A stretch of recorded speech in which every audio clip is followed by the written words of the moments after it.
So if yesterday morning was challenging about Hebrews 11, how there is no patterns in Hebrews 11 described for a walk of faith, well, at least not patterns that we would like, then studying the chapter further as a young believer, I remember it kind of brought further devastation, we could say, maybe, sorry, a little strong words, but nonetheless, when you look for patterns and then you see not just like how they express their faith, and there being so many ways of doing it that basically you cannot see any patterns, but also that that you look at the outcomes. I just want to read three portions here.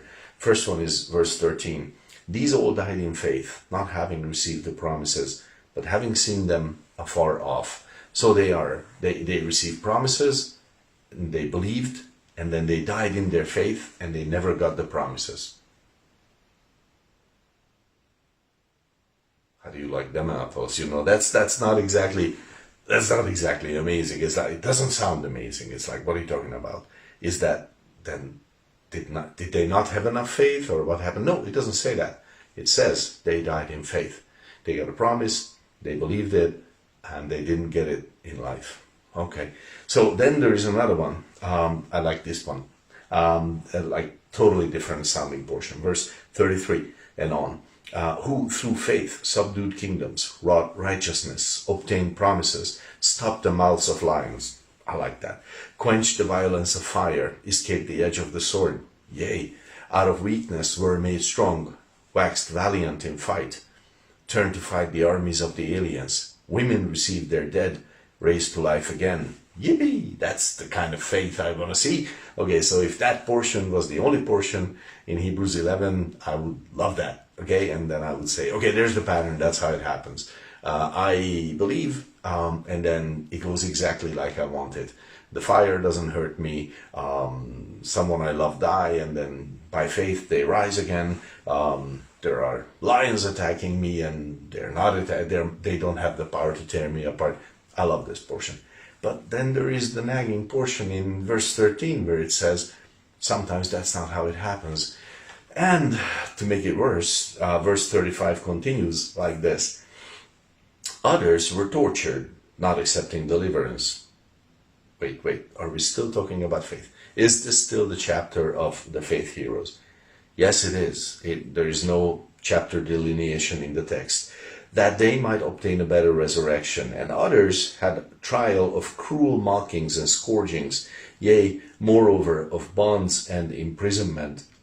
They were stoned, they were sawn asunder, they were tempted, were slain with a sword. And it keeps going on and on. And I go like, what? Wait, like that's not the outcome. That cannot be the outcome of faith. But actually, chapter 11 does say that. And so if you look at those three portions I just read, they're like three absolutely different stories. Like, what are you telling me? That faith doesn't matter in the outcome of my life? It kind of looks like that, doesn't it? I thought that if I live by faith, the outcome will always be positive. You know, absolutely, nothing else. I thought the outcome will always be getting what I want, right, by faith, because if I believe very much what I want, then I get what I want. Isn't that how faith works in Christianity? And it looks like it's not. And I thought that if I live by faith, it's never going to be something painful or bad or something that will involve loss. And it occurs here that, yeah, it can be part of the story. And that's important here because we have to understand that the story is God's story. It's His story, not okay. It's ours, but it's His story also.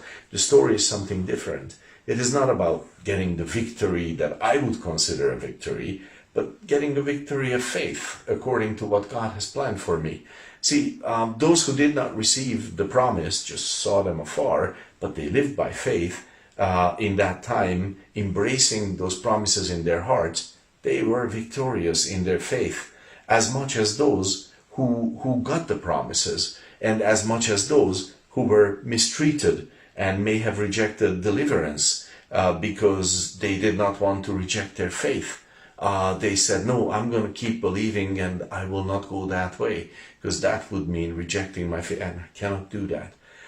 See, victories of faith in my life and your life are not necessarily the victories that we would consider victories humanly.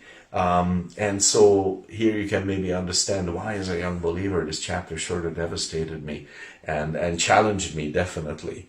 It basically tells us that God's plan for us in this life is not necessarily as rosy as we would imagine. It is a good plan, don't get me wrong. Jeremiah 29:11, one of my favorite Bible verses, says so. God has a good plan for us, but it is a plan not according to our measurements. It's a plan according to His measurements. So just some food for thought. God bless your day. We're going to go on with this, I'm sure.